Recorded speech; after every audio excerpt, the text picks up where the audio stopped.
Ramai pening nak simpan emas dalam akaun Gap atau nak pegang emas fizikal. Mana satu untung sebenarnya? Jangan lupa follow dan save video ni untuk rujukan akan datang. Sebenarnya dua-dua emas sebenar, cuma cara simpan berbeza. Akaun emas Gap, emas disimpan dalam akaun, beli sikit-sikit pun boleh. Emas fizikal, emas yang kita pegang sendiri macam gold bar atau dinar. Masalahnya ramai nak simpan emas tapi tak cukup bajet nak beli besar terus. Tahu simpan di rumah takut hilang atau tak konsisten sebab tak nampak hasil. Kalau nak mudah, selamat dan fleksibel, mula dengan akaun emas Gap Public Gold.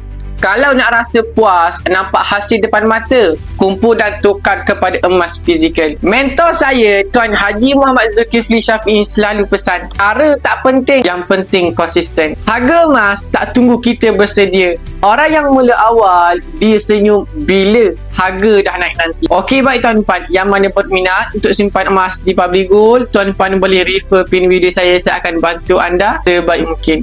Perkos yang santai, tapi sampai jumpa di video seterusnya.